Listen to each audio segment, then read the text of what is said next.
मैं प्राउड भी करता हूँ हमारी टीम के ऊपर, और मुझे मेरा कमिटमेंट भी मालूम है क्योंकि कॉमेडी बहुत मेहनत से करना पड़ता है। आज भी मेरे राइटर्स हैं, मुझे साथ में काम करना पड़ता है, हमारे डायरेक्टर्स ऑन टोज रहते हैं। हर एक एपिसोड डिफरेंट रहना चाहिए क्योंकि आप 6 साल से कर रहे हो, तो रोज़ नई नई सिचुएशन आज हमको ढूंढनी पड़ रही है। तो बहुत मेहनत है क्योंकि कुछ शो कॉमेडीज आते हैं 1-2 साल सस्टेन होते हैं, नए नए होते हैं, फिर मैं किसी का फॉल्ट ही कहता हूँ। कॉमेडी होता ही डिफिकल्ट जॉनर है, एक्टर के लिए भी डिफिकल्ट है। तो जर्नी चल रहा है अच्छे से, हम लोग काफ़ी एंजॉय करते हैं क्योंकि एक रिस्पेक्ट मिलता है। जैसे तारक मेहता एक कॉमेडी शो है, बच्चे से लेके घर में दादाजी तक भी साथ में बैठ के देखते हैं। तो टेलीविज़न को मैं बहुत ही इम्पोर्टेंट मीडियम समझता हूँ क्योंकि टेलीविज़न एक ड्राइंग रूम का एक फैमिली मेम्बर है, उसके ऊपर आप कुछ भी नहीं कर सकते हैं। मैं डबल मीनिंग कॉमेडी नहीं कर सकता क्योंकि वहाँ सब लोग मिल के, परिवार के लोग मिल के देखते हैं। आज भी हमारे हिंदुस्तान में ज़्यादातर घरों के अंदर इंडिया में एक ही टीवी सेट है। वहाँ पे ऐसा कुछ कंटेंट दिखाओ कि बच्चे लोगों को या जो माँ बाप है उनको टीवी बंद करना पड़े, तो उसके मैं खिलाफ हूँ। मैं टेलीविज़न को फैमिली मीडियम समझता हूँ। तो जो भी मैं करता हूँ वो मैं सोसाइटी के लिए कुछ कर पाऊँ, वो एक मैं मैसेज रखता हूँ सटल लेवल के ऊपर। सटल ही सोचता हूँ। टेलीविज़न में मैं प्रीच ही नहीं बनाना चाहता हूँ कि टेलीविज़न पे मैंने स्कूल खोल दिया और मैं मैसेज पे मैसेज दे रहा हूँ। सॉरी, मैं एंटरटेनमेंट ही करूँगा, लेकिन एंटरटेनमेंट कुछ मीनिंगफुल होना चाहिए। एंटरटेनमेंट कुछ देखने के बाद ऐसा लगे कि मैंने कुछ देखा, मैंने कुछ समझा, मैंने कुछ सीखा। बहुत सारी स्टोरीज हमने की है, बहुत सारी स्टोरीज हमने की है जो ब्लाइंड के ऊपर है, उनकी सेवा कैसे की जाती है। जैसे स्लम्स में बच्चे लोग पढ़ते नहीं हैं, उनको एजुकेशन नहीं मिलता है, तो टप्पू सेना वहाँ जाके बच्चे लोगों को पढ़ाती है। स्मोकिंग नहीं करना चाहिए, वो बहुत हमने एंटरटेनिंग वे से हमने लोगों को समझाया है। बहुत सारी चीज़, साथ में मिलजुल के कैसे रहना चाहिए, एक दूसरे की गलतियाँ कैसे माफ़ करनी चाहिए, जीवन में कैसे मस्ती भी होनी चाहिए। अच्छे बनते रहना वो भी बोरिंग है, साथ में मस्ती भी चलनी चाहिए। हमारा सोडी पार्टी शार्टी भी करता है, लेकिन कभी आपने देखा होगा तो पार्टी उसकी सक्सेस नहीं होती है। सोसाइटी की फीमेल कभी झगड़ा नहीं करती है। गोकुलधाम सोसाइटी में मेल से झगड़ा करेंगे, सोडा शॉप पे बैठेंगे, एक दूसरे की टांग खींचेंगे और सब कुछ होगा। तो बहुत सारी वैल्यूज है।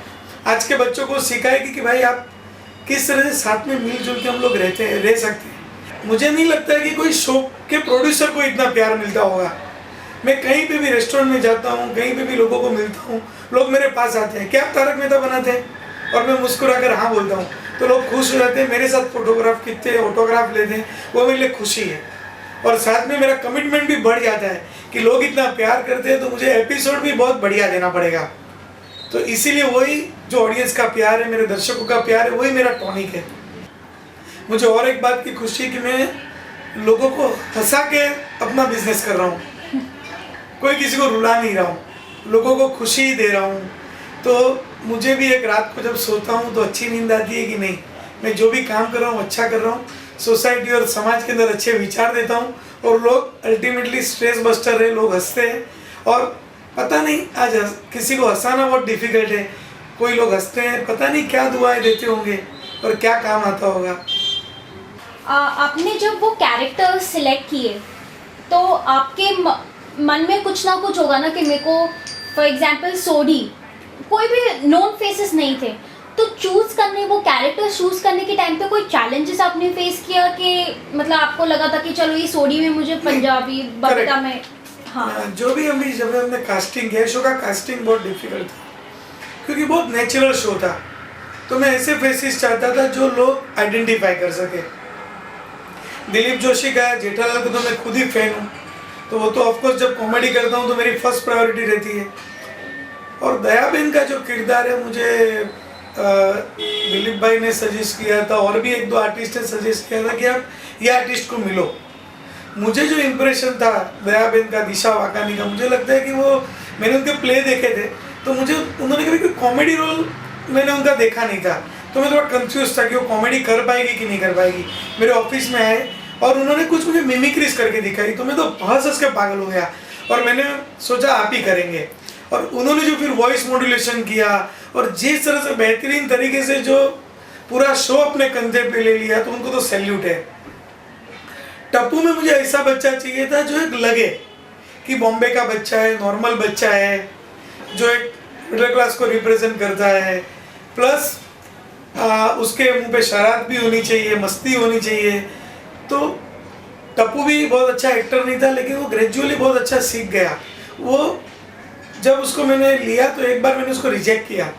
वो मेरी ऑफिस में आया, बाद में मुझे बोला कि नहीं आसिफ भाई, मुझे रिजेक्ट मत करो सर, मैं मेहनत करूँगा, आप मुझ पे यकीन करो, मुझ पे विश्वास रखो। और वो बच्चे ने इतना मेहनत किया कि वो एकदम पॉपुलर हो गया। सारे बच्चे, गोगी था, गोली था, जो गोली है वो तो अच्छा एक्टर है ही, जो मोटा, उसका टाइमिंग बहुत कमाल का है, सोडी था, भिड़े था, माधवी था। तो मुझे ऐसा चाहिए तो डेफिनेट एक लुक चाहिए थी कि ये टिपिकल महाराष्ट्रियन दिखे, ये टिपिकल पंजाबी दिखे, ये टिपिकल साउथ इंडियन दिखे। तो वो कास्टिंग बहुत डिफिकल्ट था। कास्टिंग के लिए मुझे 2-3 महीना लगा। हमने बहुत बार एक ही आर्टिस्ट के कम से कम 3-4 बार 5 बार ऑडिशन लिए, फिर लुक टेस्ट लिए और एक एक चुन चुन के कास्टिंग किया। और फिर ठीक है, जब आप अच्छा काम करने जाते हो तो ऊपर से भगवान के भी आशीर्वाद होते हैं, तो कुछ चीज़ें अच्छी हो भी जाती है।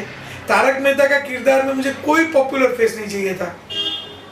तो जो तारक मेहता का रोल करते हैं शैलेश लोढ़ा, वो बहुत आई थिंक बहुत पुराना कोई शो आता था, सब टीवी अधिकारी ब्रदर्स के टाइम पे था, तभी वो कविताओं का संचालन करते थे, तभी मैंने उनको देखा था। तो मैंने सोचा कि एक राइटर जैसा फेस चाहिए और वो परफेक्ट लग रहे थे। तो मैंने उनको बुलाया, तभी वो राजस्थान से मुझे स्पेशल मिलने आए, मेरे से बात की। मैंने कहा कि एक डेली कॉमेडी, आप राजस्थान रहते हैं, आप कैसे करेंगे? बोले ठीक है, मैं वीकली 2-3 बार घर चला जाऊंगा, बाकी यहाँ पे रहूँगा।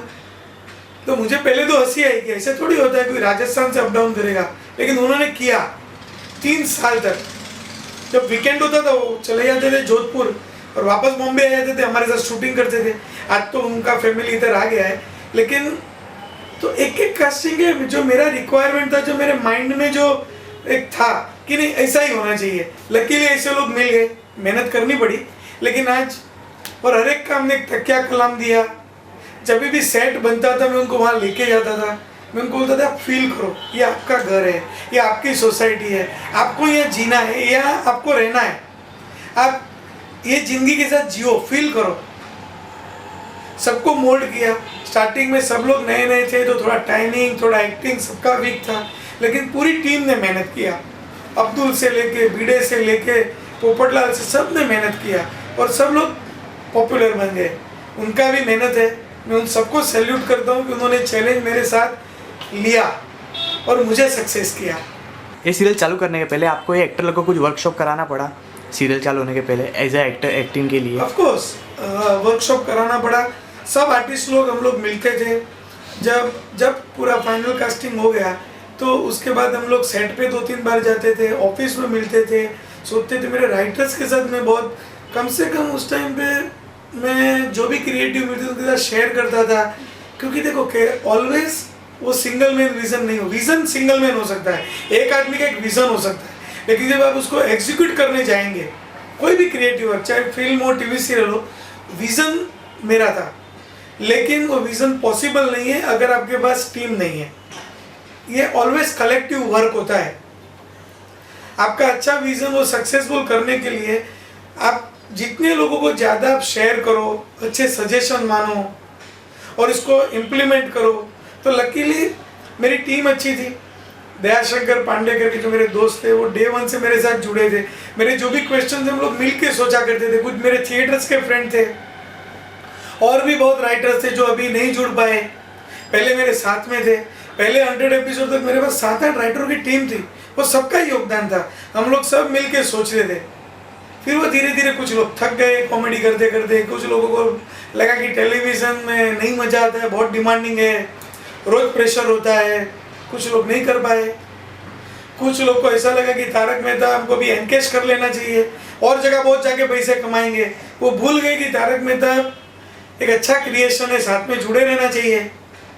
पैसा तो कोई भी कमा लेता है, और पैसे मिलते ही है। आप अच्छा काम करते तो आपको ऑलवेज पैसे मिलते हैं, लेकिन कुछ लोगों ने पैसे को प्रायोरिटी बना दिया। उन्होंने सोचा कि तारक मेहता के नाम पे और शोज करेंगे जहाँ पे डिमांड कम हो, टेंशन कम हो, लेकिन वो भूल गए कि अच्छा शो करना है तो टेंशन मिलने वाला है। तारीफ अगर आपको चाहिए तो आपको हार्डवर्क करना पड़ेगा। अगर ऑडियंस अगर आपको मेडल दे रही है, प्राइज मिल रहा है आपको, हर एक हमको indiantelevision.com से भी बहुत सारे ट्रॉफीज मिली है, तो ट्रॉफीज ऐसे नहीं मिलती, आपको हार्डवर्क करना ही पड़ेगा। जैसे आपने कहा कि टप्पू, दया, जेठा सब ऐसे हाउस होल्ड नेम बन चुके हैं, सो ऐसी एक क्या खूबी है, क्या क्वालिटी है कि वो ऑडियंस से इतना क्लिक हुआ है? जैसे कि जेठा का कैरेक्टर, दया का कैरेक्टर, टप्पू का कैरेक्टर। जब इसको स्टोरी को मैंने अडेप्ट किया था, ये स्टोरी को जब मैं एक चीज़ सोचता था, क्योंकि मैं भी बॉम्बे में जब था तब मैं टाउन में चॉल सिस्टम में रहता था, फिर मैं फ्लैट में आया, तो मैंने वो ट्रांजिशन देखा है कि पहले कोऑपरेटिव हाउसिंग सोसाइटी इतनी नहीं थी, जब वो 80s के बाद बढ़ी। तो मैं जब चॉल सिस्टम में था तो लोग किस तरह से रहते थे, किस तरह से एक दूसरे की जिंदगी ओपन हुआ करती थी। तो वो सिंप्लिसिटी है जो थी ना, वो स्क्रिप्ट में मैंने लाने की कोशिश की, और फिर आर्टिस्ट भी इतने बढ़िया थे कि उन्होंने वो सिंप्लिसिटी अपनी एक्टिंग के थ्रू ऑडियंस तक लेके गए।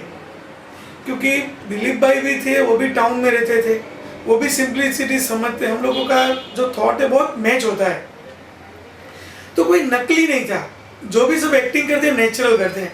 स्क्रिप्ट भी हमने लिखी तो कोई अननेचुरल स्क्रिप्ट नहीं थी कि क्रूड एकदम हाई लेवल ड्रामा, एकदम हाइपर टेंशन, ऐसा सब नहीं था। सिंपल, लोगों के मुंह पे रियलिटी होनी चाहिए और सिंपल स्माइल आना चाहिए, और हंसाने के लिए भी हम लोग कोशिश नहीं करते। आप अपनी स्टोरी में विश्वास रखो, लोग हंसेंगे। आपकी सिचुएशन इतनी सटल होनी चाहिए कि लोग हंसेंगे। अच्छा सर, आपके टीम तारक मेहता की टीम कितनी बड़ी होगी? स्क्रिप्ट राइटर्स, फिर crew, cast, production team, editing, सब मिला के कितनी टीम होगी? स्ट्रेंथ बहुत बड़ी टीम है, क्योंकि एडिटिंग टीम मेरी बहुत बड़ी है। मेरा ग्लासेस सब बराबर है ना? हाँ बराबर है, कोई प्रॉब्लम नहीं है। नहीं एडिटिंग टीम बहुत, देखो बहुत बड़ी भी टीम नहीं है जो रीजनेबल जो टीम है उससे कुछ लोग ज़्यादा होंगे, लेकिन बहुत बड़ी भी टीम नहीं है, क्योंकि मुझे जो टीम चाहिए वो कमिटेड टीम चाहिए। ऐसे नहीं कि मैं कुछ भी लोगों को मेरी टीम में रख दूं, जो कमिटमेंट वाले हैं, जो मुझे भी मेरी गलती बताए, वैसे लोग मुझे चाहिए। ये नहीं कि मेरी हाँ में हाँ भरे, क्योंकि मैं भी सीख रहा हूँ। क्रिएटिव ऐसा पार्ट है कि आपको भी हमेशा अपडेट रहना पड़ता है, तो काफ़ी कमिटमेंट वाली टीम है। आई थिंक डायरेक्शन डिपार्टमेंट में कुछ 8-10 लोग होंगे, एडिटिंग में कुछ 10, मेरा खुद का ही इन हाउस एडिटिंग स्टूडियो है, तो पूरी एडिटिंग टीम वहाँ ही है। प्लस राइटर में 3-4 लोगों की टीम है, जो हम लोग मिलके, मैं भी इन्वॉल्व रहता हूँ हर एक स्क्रीन प्ले में, मिलके डिस्कशन करते हैं, तो अच्छी टीम है। 100 के ऊपर including the cast and all, labour और सब मिलके तो 150 लोग होंगे। 150। और एक बहुत अच्छी बात है कि जो भी 95% लोग चेंज नहीं हुए। और सर ये तो डेली सोप है, तो एवरी डे आपको एडिटिंग में कितना मतलब टाइम लगता होगा? एडिटिंग प्रोसेस क्या है? एडिटिंग 24 आवर्स चलता है शिफ्ट वाइज, क्योंकि डेली, और वो भी कॉमेडी। डेली सोप के अंदर कट्स बहुत होते हैं, कॉमेडी के अंदर बहुत कट्स होते हैं। आपको अगर सोप देखेंगे तो उसके अंदर थोड़े लंबे लंबे शॉट होते हैं, कॉमेडी के अंदर डायलॉग बहुत होते हैं। यहाँ पे हम लोग रुक नहीं सकते हैं, ये मूविंग होता है एकदम। कॉमेडी यानी कुछ ना कुछ हैपनिंग चाहिए आपको, तो स्टैटिक हो गया तो खत्म हो गया। डे टू डे आपने बोला जैसे कॉमेडी एकदम इजी जॉनर नहीं है, तो फ्रेशनेस लाने के लिए डे टू डे हर स्टोरी, हर एपिसोड में फ्रेशनेस लाने के लिए क्या चैलेंज आप फेस करते हैं? वो तो बहुत बड़ा चैलेंज है, क्योंकि रोज सोचना, लेकिन टच वुड ऊपर वाला भगवान साथ में रहता है, कुछ नए आइडियाज आ जाते हैं, कभी कुछ कोई सजेस्ट कर लेता है और हो जाता है। बाकी एवरी डे मैं वो जरा भी अभिमान नहीं करूँगा, क्योंकि वो भगवान का ब्लेसिंग्स है कि कुछ हो जाता है। अदरवाइज वो डेली टॉपिक सोचना, डेली कॉमेडी सोचना बहुत डिफिकल्ट है। ये भले 1400 एपिसोड हो गए, लेकिन एंजॉय भी कर रहा हूँ। आगे और 2000 एपिसोड तक की मेरे पास स्टोरीज है, मेरे को विश्वास है, लेकिन वो डिफिकल्ट है ये भी मैं मानता हूँ। कभी इजी लगता है तो कभी डिफिकल्ट लगता है, कभी डिफिकल्ट लगता है तो इजी लगता है। ये जो टॉम एंड जेरी जैसा जो खेल है वो मैं बहुत एंजॉय करता हूँ। तो आप भी देखते रहिए तारक मेहता का उल्टा चश्मा।